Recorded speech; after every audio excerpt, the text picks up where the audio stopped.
Hello and welcome back to my RC channel. I'm Andy RC, and today the controller has turned up for my DJI Spark and I am pretty excited about it.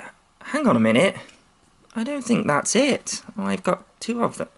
Oh, you see what's happened there is I've gone and went to grab for the DJI Spark controller and instead I picked up the Mavic controller. They're very similar, just look at that, ergonomically exactly the same.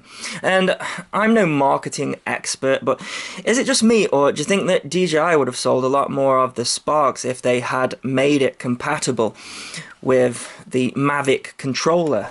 Because they're pretty much the same. Alright, it's going to be a different protocol, but I don't know, maybe they make more money having a separate controller.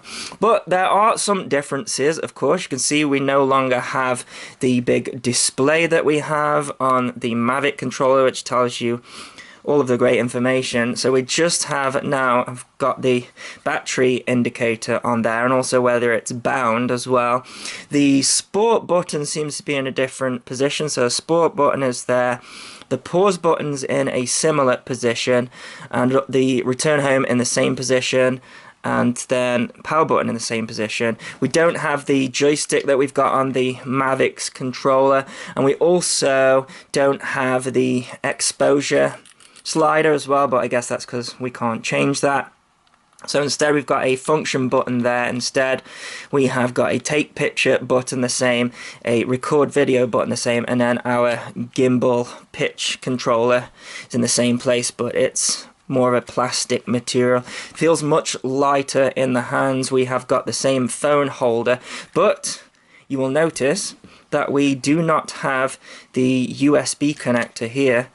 And we don't have the full-size USB connector here. It is just a micro B connector. So you've got two options to connect your phone to this. This produces a Wi-Fi hotspot this time, and you can connect your phone directly to that. A lot of people have been reporting, though, that they're having connectivity issues doing that. So what they are doing is they are plugging in a micro USB to micro USB or Lightning for a Apple device, and then you can connect directly to it.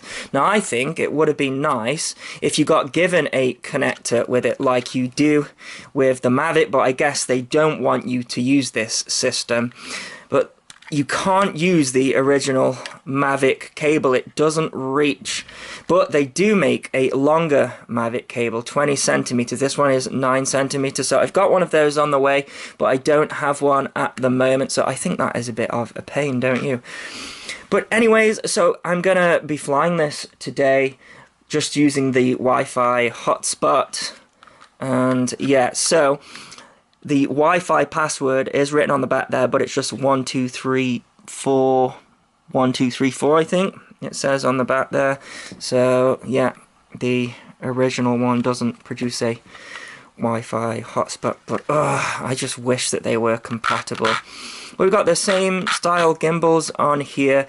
This is going to give us a much greater range on the Spark and just better controls altogether. We're going to get better video. By the way, check out my Spark, got a nice decal on it. I mentioned the decals before, absolutely useless really. It's probably going to make it heavier, but I thought it looked pretty cool.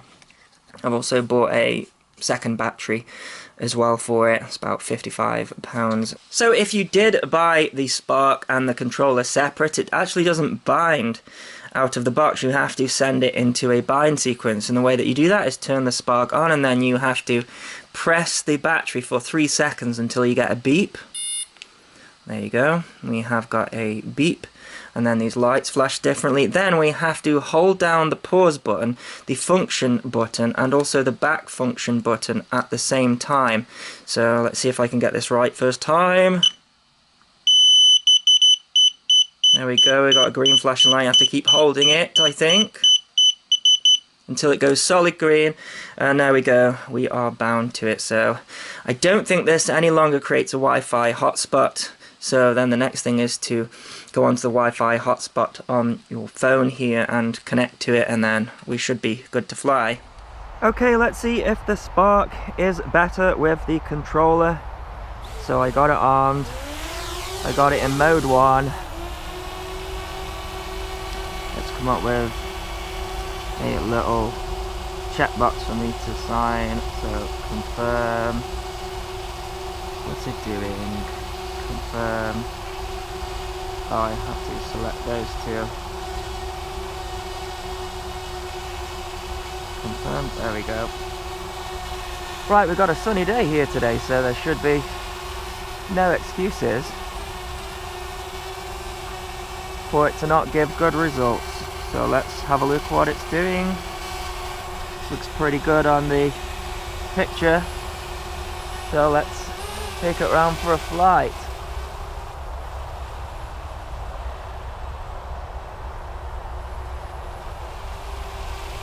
Now, of course, having the controller unlocks a lot of things.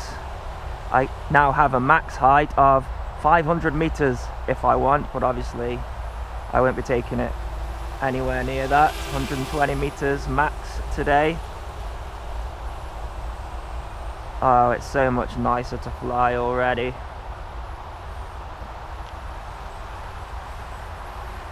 And then of course I can go into sport mode as well. So let's see what that does, and wow, that makes it much faster. Just have a look here. Yeah, that's much faster. I don't know what it's going to be doing for the video, mind.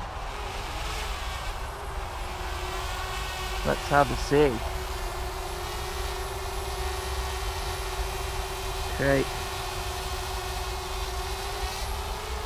Ah, so it actually does tilt the gimbal down there when it's doing that. Do you see that? I put full forward in, it tilts down slightly, and then I let go and it stays there. So I guess it's just adjusting the gimbal accordingly for the sport mode.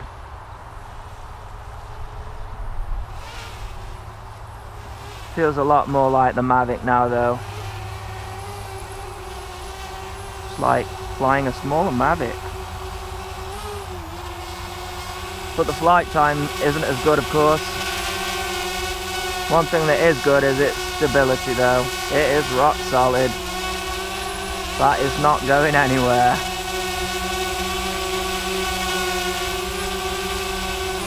Very nice. Righto. Let's lift the gimbal up then, and let's get some height on. The gimbal's a little sensitive, I might need to change that. Just have a look over at the estate to see what the quality is like. And the field of view is even more narrow than the Mavic, but that's fine.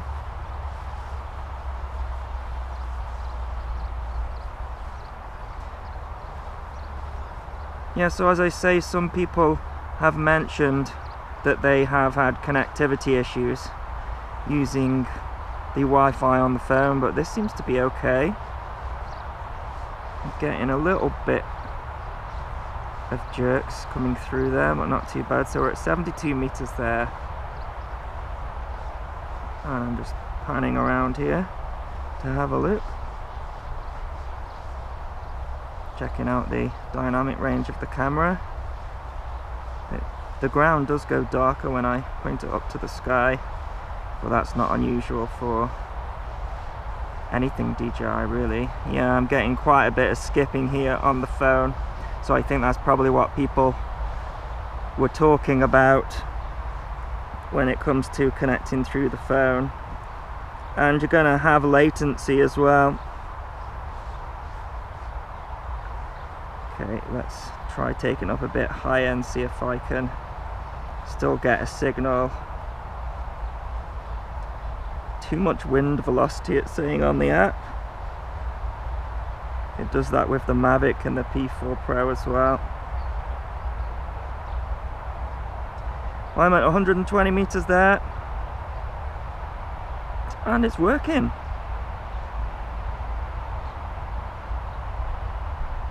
Again, I'm getting a stutter on the phone. Yeah, I think I'm going to order one of those cables for sure. sort of like a lightning cable to micro USB, and I think that is a better solution personally. Anytime you're adding Wi-Fi in there, you're just giving another opportunity for latency and lag, and of course the phone's doing a lot of stuff as well. Righto, let's bring it down a little bit.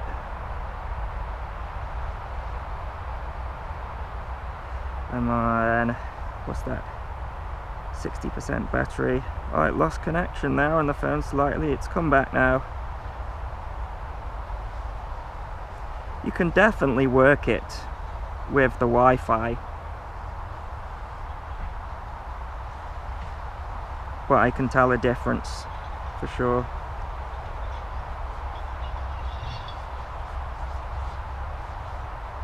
Okay, so we're descending there. 1.92 meters per second, so yeah, fairly slow.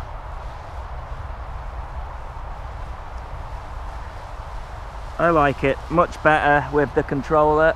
Can I see it yet? Yeah, it's so tiny. Here it comes. Wonderful. If I got time for some of those selfie shots, let's have a look here. Yeah, you have to stop the recording, don't you, for those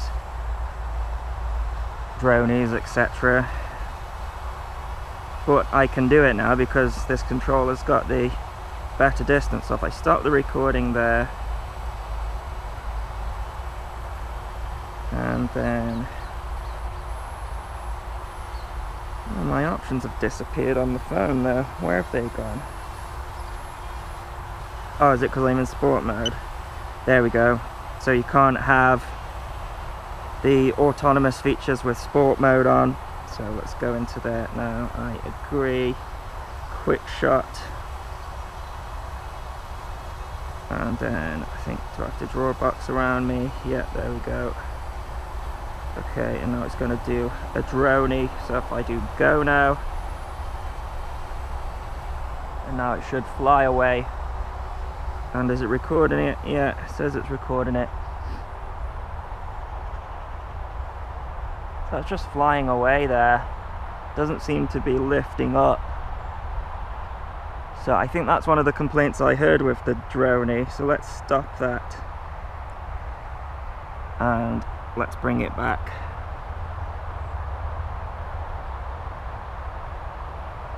To be honest, those features, they aren't my favorite ones. What I want to do is fly it down low a little bit. So let me go back into the normal mode, then I can start recording.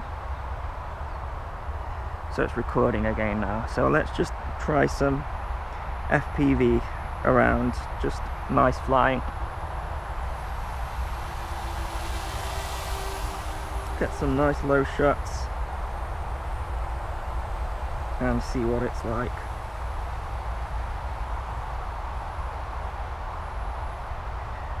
Very difficult with the sun here today. Just gonna stick it into sport mode because it's just going very slow against the wind there. You can see though, when I turn sport mode on, look at that, the gimbal goes round at an angle, so maybe it's best to fly with that off.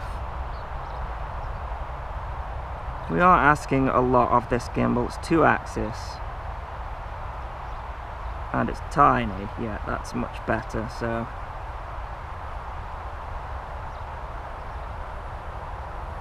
it seems like it prefers to be not in sport mode to get decent video out of it. My favourite on this one's the active track, and I think I can go into active track without stopping the video. So if I draw a box around me now and then go, it'll track me. Absolutely love that. And then of course we can get it to pirouette at the same time. I did show this on the flight that I did on my initial review, but I still think it's worth showcasing because it's great. So yeah, I mean, I'm not at all surprised that it completely transforms the Spark when you get the controller, and I think anyone getting a Spark should get the controller, and they should have made it compatible with the Mavic, and personally I think they'd have sold a lot more of the Spark. But what do I know? I'm not head of marketing at DJI, so let's stop that. So it's telling me that the battery is low now, so let's see if I can get it to do a return home. Yeah, so this is the one thing with the Spark, does not have huge battery life. Still recording there, but yeah, when you move forward sometimes the gimbal can get knocked in sport mode. Righto, let's have it return home now. Okay, so return home, slide the thing.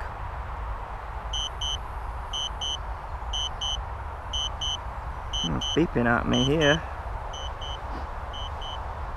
I think that's coming from the controller, that.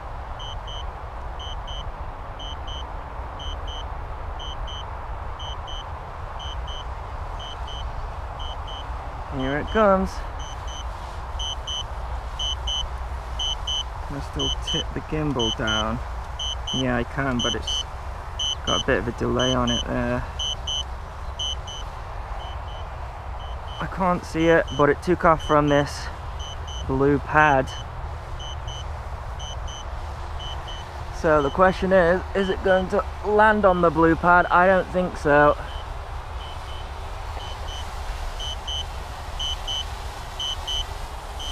You can see there's the blue pad, so not as accurate as the P4, but does that matter?